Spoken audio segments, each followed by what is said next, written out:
Welcome back to this week's episode of Seeking Proof, Finding Grace. I'm your host, Ron Campbell, and this week, as with every week, I want to start off by reminding you of the most important truth in the entire universe. God loves you.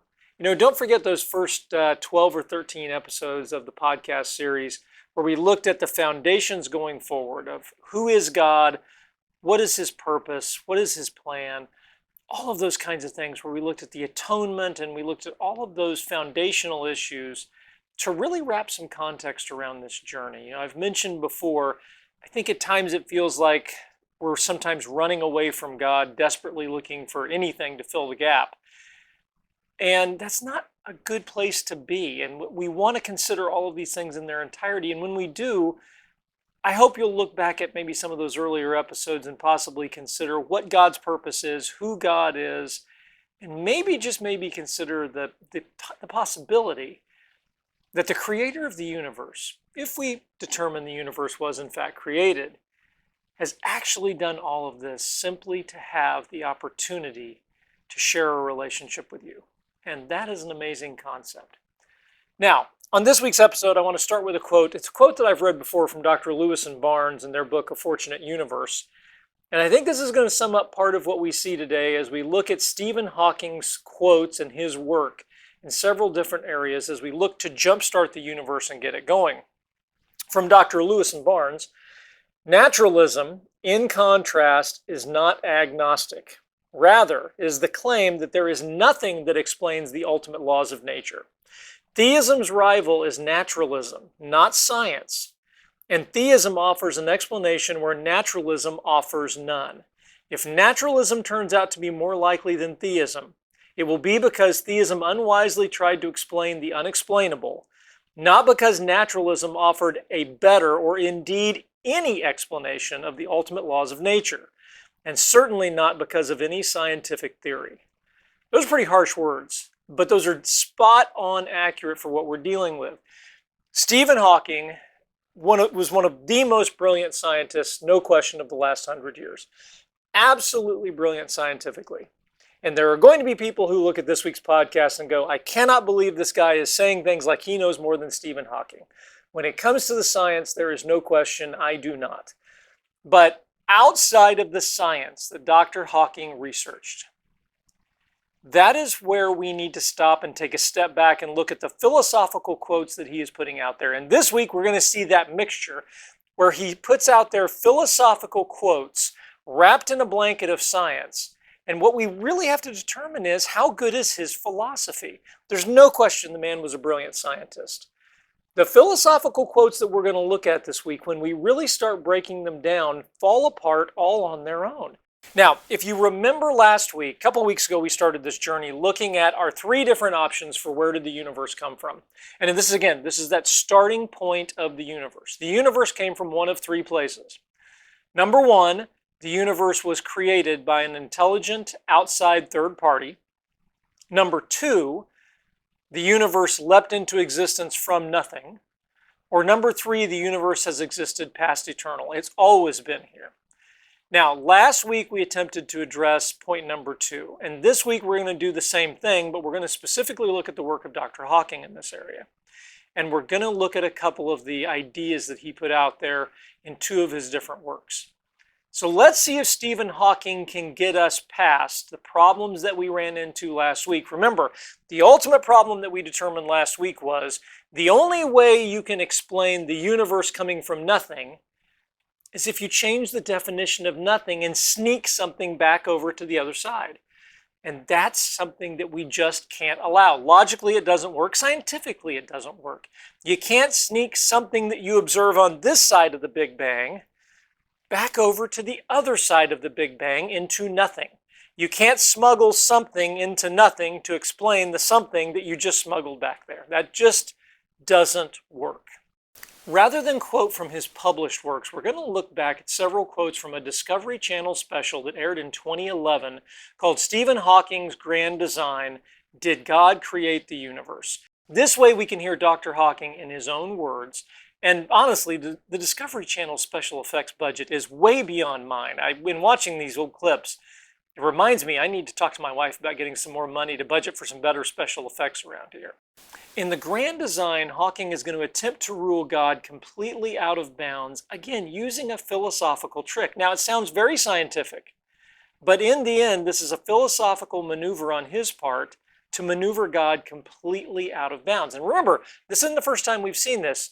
When we were talking about Richard Dawkins a few weeks ago, Richard Dawkins attempted to maneuver God out of bounds by saying that God was simply too complex, and until we could explain everything there was to know about God, we could not use God as an example. Stephen Hawking is going to attempt to do the same thing here and maneuver God out of bounds through a very creative and very clever argument, but the argument falls short philosophically, and that's what we're going to take a look at. So what is the dilemma that we're facing? If Hawking hasn't been able to get rid of the singularity, then what he's got to prove somehow is that everything can come from nothing. And again, that's going to be tricky, because if you stick to an actual definition of nothing, then nothing can come from nothing. Out of nothing, nothing comes. I mean, we've talked about that before. So can Hawking stick with a traditional definition of nothing and still try to, number one, create everything, and number two, rule God out of bounds? The answer is going to be no, but let's jump into this a little bit further and see how he attempts to pull this off. Let's show another clip from our Discovery Channel special. Now, in this clip, Dr. Hawking is going to show what we've been talking about for the last couple weeks, how something theoretically could come from nothing. And here's his explanation. Since we know that the positive and negative in the universe adds up to 0, all we have to do now is work out what, or dare I say who, triggered the whole process in the first place.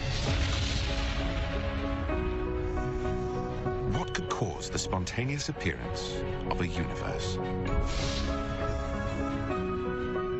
At first, it seems a baffling problem.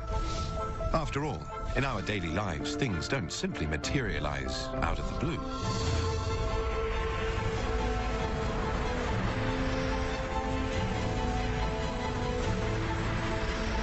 You can't just click your fingers and summon up a cup of coffee when you feel like one, can you? You have to make it out of other stuff, like coffee beans, water, perhaps some milk and sugar. But travel down into this coffee cup, through the milk particles, down to the atomic level, and right down to the subatomic level. And you enter a world where conjuring something out of nothing is possible, at least for a short while. That's because at this scale, particles such as protons behave according to the laws of nature we call quantum mechanics. And they really can appear at random. Stick around for a while, and then vanish again, to reappear somewhere else. Since we know the universe itself was once very small, smaller than a proton in fact, this means something quite remarkable.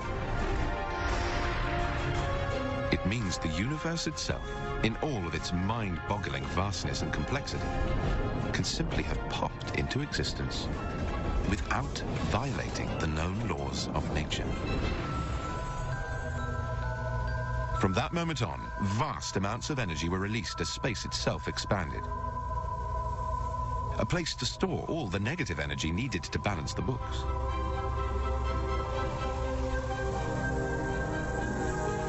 But of course, the critical question is raised again.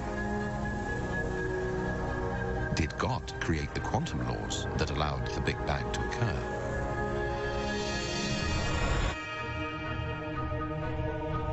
In a nutshell, do we need a God to set it all up so that the Big Bang could bang?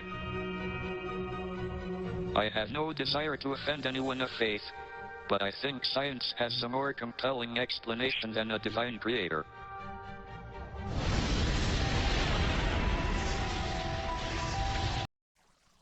Okay, if nothing else, those are good special effects. I've got to talk to my wife about bumping up our special effects budget around here.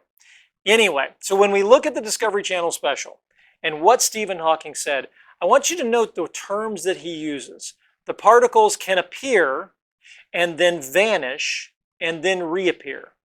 They're not being created and destroyed, and recreated. They're appearing, and they're vanishing, and they're reappearing. On this side of the Big Bang, that makes good logical sense. But on the other side of the Big Bang, I'm going to contend the same thing I did last week. It's irrelevant. We're all of a sudden injecting something into nothing. But let's go with this for a minute. Hawking gets very close, and he recognizes with his cup of coffee example that things simply do not pop into existence. With a cup of coffee, you needed the coffee beans and the milk and everything else. But somehow he seems to imply that when we go down to the subatomic level, that's no longer true. So when we go down to the subatomic level, logic and reason must also be suspended, because just because we've gotten to the subatomic level and we can see things appearing and vanishing and reappearing, that's not the same as coming into existence out of nothing. But he makes, not only does he equate the two to each other, he pulls a little bit of a sleight of hand here. There's a little bit of a card trick. And you notice he changes his argument midstream in all of this. This is happening at a very small level. So the subatomic level, things are very small. Wait a minute, the universe was once very small. So if the universe was once very small, and small things do this, that means the universe could have done the same thing because it was small?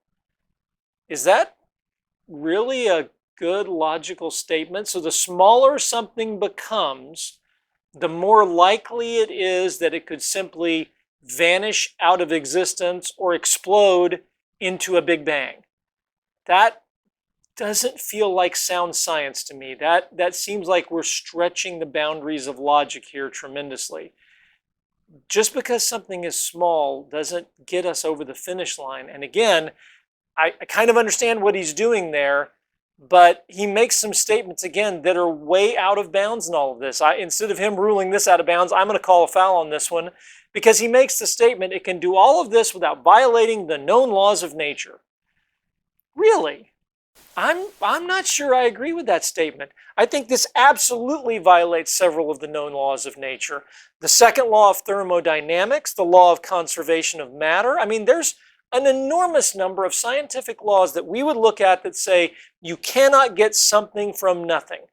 And I appreciate the theory that he's trying to put out there, but to say that you can get a free lunch out of the entire universe, that it simply pops into existence out of nothing and no laws of nature are violated, I don't think that statement is particularly true. If the theory were proved to be true, it would be potentially one thing. But again, if you're sticking with the definition of nothing and you don't sneak something back onto the other side of the singularity, well, then I'm sorry, I don't think it ever gets off the ground. And I think you are absolutely violating all of the known laws of nature by jumping everything into existence out of nothing. So his statement that you can do this without violating any of the known laws of nature, I'm not sure that that statement actually holds up to scrutiny. But then Dr. Hawking asked the most interesting question. Do we need God to jumpstart the Big Bang? Do we need him to set it off? And let's see where he goes with this, because where he's going is going to be quite interesting. But because inside the black hole itself, time doesn't exist. And that's exactly what happened at the start of the universe.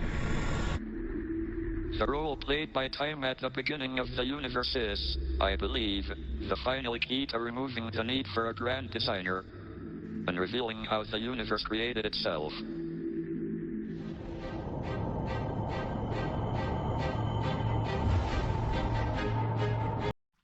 Now, what he's trying to do here is equate the fact that time comes to a stop within a black hole to being the same idea that time doesn't exist within a black hole. The time stopping basically means that time doesn't exist.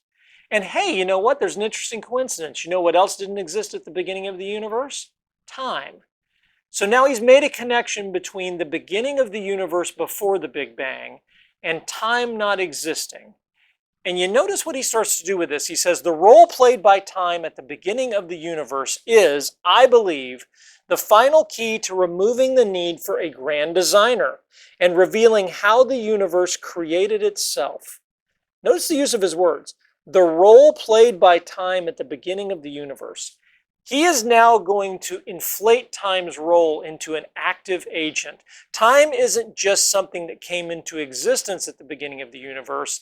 Time actually is playing a specific role. He is elevating time to be the supreme power in the early universe. Time above all else is going to rule, and time is going to be the referee that throws God out of bounds. That's where he's moving with his endgame here. As we travel back in time towards the moment of the Big Bang, the universe gets smaller and smaller and smaller, until it finally comes to a point where the whole universe is in a space so small that it is, in effect, a single, infinitesimally small, infinitesimally dense black hole. Okay, so what Dr. Hawking is saying is if we chase the early universe back as far as we can possibly go, right back to that beginning point, we don't actually arrive at a singularity. What we arrive at is a black hole instead. So he basically takes the singularity out and he replaces it with a black hole. Now, remember, we had an entire episode wrapped around the idea of a singularity as it being this point where all of our formulas begin to break down on us. We can't exactly explain. It's a time before there was time. It's a place that doesn't have a place. It's a question mark. Hawking is proposing that that question mark is actually a black hole. And again, it's a very interesting sleight of hand that he proposes in all of this. So let's talk about something that we mentioned last week for just a minute here. If we allow this exercise and we say that something could have come from nothing, the first thing we have to ask ourselves is, what is the most likely thing then that would have popped into existence out of nothing?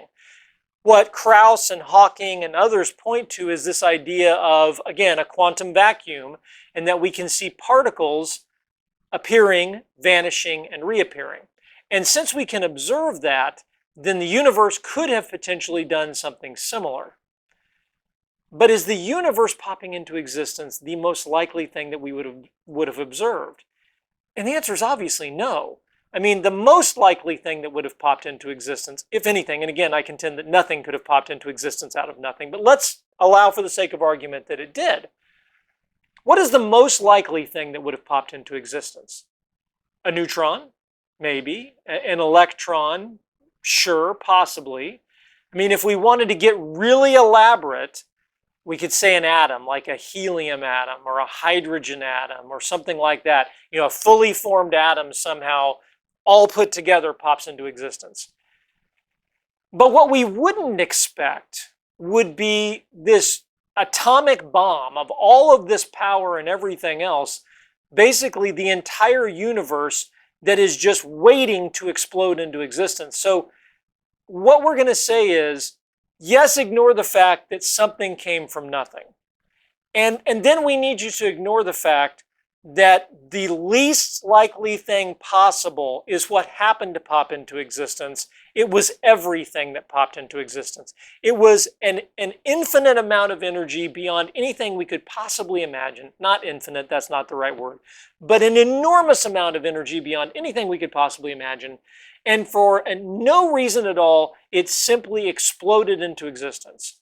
So again, this doesn't feel like we're stretching things a bit, but to Dr. Hawking, but it certainly feels like we're stretching things to me here more than just a little bit as we go forward.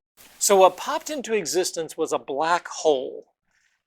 Interesting. And remember, what Dr. Hawking is not, he cannot be arguing that something popped into existence and then collapsed into a black hole, because again, that's going to blow up his entire theory. So what he's saying is what popped into existence was in fact this enormously small, which is not how black holes work, this enormously dense black hole that simply popped into existence, which I'm not a scientist, and I know Stephen Hawking's work on black holes is some of the best work that's out there, but I've never heard of black holes appearing that way. That doesn't go with what I've always understood how black holes worked. But again, Dr. Hawking is the expert here, appearing out of nowhere. We're going to, I guess, allow him that theory. The other question in all of this is Dr. Hawking is extremely focused on inside the black hole where there is no time. And he's maneuvering in for his end game philosophically here in all of this. And we all understand and agree, inside the black hole, well, their time comes to a stop. And Dr. Hawking is going to equate that to being no time. But the interesting thing about black holes is they don't just have an inside. They have an outside too. It's like looking at a donut. The donut hole is part of a donut. It's the empty part. But there's a donut around that hole. And that's going to be problematic for Dr. Hawking. Let's see him put his end game together.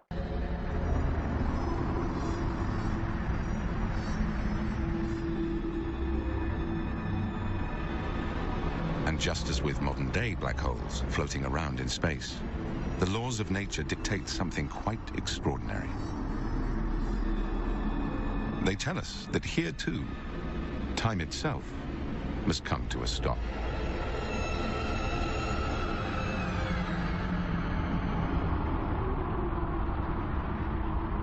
You can't get to a time before the Big Bang because there was no before the Big Bang. We have finally found something that doesn't have a cause, because there was no time for a cause to exist in. For me, this means there is no possibility of a creator, because there is no time for a creator to have existed.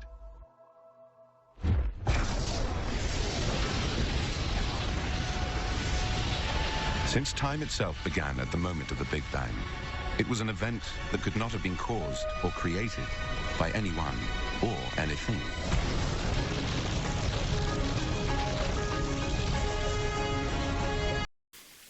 Wow, that is a lot to absorb. And I know when someone like Stephen Hawking says something like that, it sounds very scientific, but what it is extremely philosophical.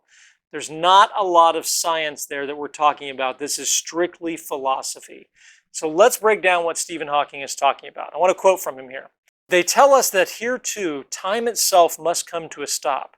You can't get to a time before the Big Bang because there was no before the Big Bang. We have finally found something that doesn't have a cause because there was no time for a cause to exist in.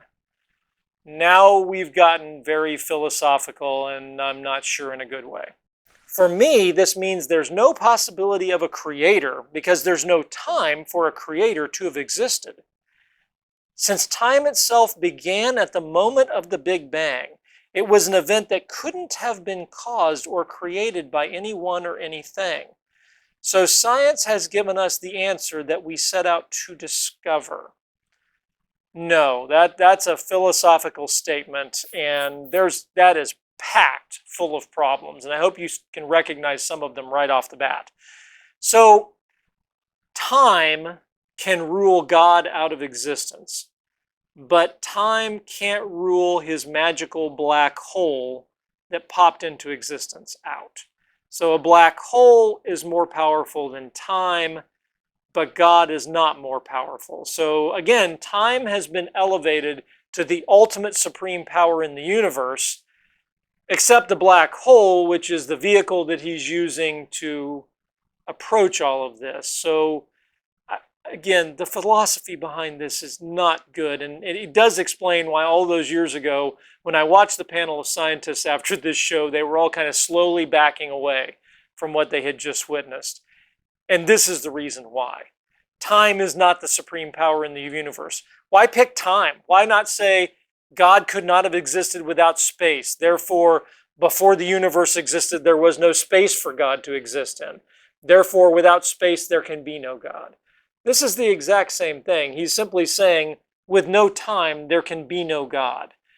That does not fly philosophically for a lot of different reasons, and it's certainly not a scientific statement. It's a philosophical one. The other problem that should be obvious to Dr. Hawking at this moment is the idea of, and I mentioned before, a donut. Now, this is a perfect chocolate donut. And you can see in the middle we have the hole. So we have the donut and we have the hole. And if we think about a black hole from this perspective, inside of the middle of the black hole, time comes to a stop. I'm not sure we would say time doesn't exist, but time comes to a stop. But all around the edge of the black hole, we have something called the event horizon. And the event horizon, where all of these wonderful sprinkles and chocolate exists, well, the event horizon is the place where gravity becomes so intense that things can no longer escape its grasp. So if something is floating into the area of the black hole, once it reaches the event horizon, once it reaches all this chocolatey goodness, it's going into the black hole and nothing can stop it. But the interesting thing about a donut is you can't have a hole without the donut. And the interesting thing about a black hole is, how can you have a black hole without the event horizon surrounding the edge of it? A black hole has to be defined by a border and a boundary. And while time may have come to a stop in his theoretical black hole inside of it, the very creation of the black hole means you've done something else on the outside of it. You've got time. You can't have an inside of the black hole without having an outside of the black hole. While he may have neatly encompassed this argument and said time can come to a stop inside of the black hole, he seems to have conveniently forgotten to address what is outside of the black hole. So you can't have this moment where you have a little infinitesimally small black hole with no time inside of it without also addressing what about on the outside of it. And Dr. Hawking seems to have forgotten that in his philosophical calculation. So if the lack of time rules God out of existence inside of the black hole, what do we know about outside of the black hole? God could have easily existed even by Dr. Hawking's own theory, which again, I don't support the idea, I don't support the theory, it's not a good one. Why is it that time rules God out of existence? It makes no sense. The other problem that we're going to have in all of this is, let's say we grant Dr. Hawking that something appeared out of nothing, and the thing that appeared out of nothing was the universe, well, was a black hole. And it was an infinitesimally small black hole, and that way being small makes it able to pop into existence somehow.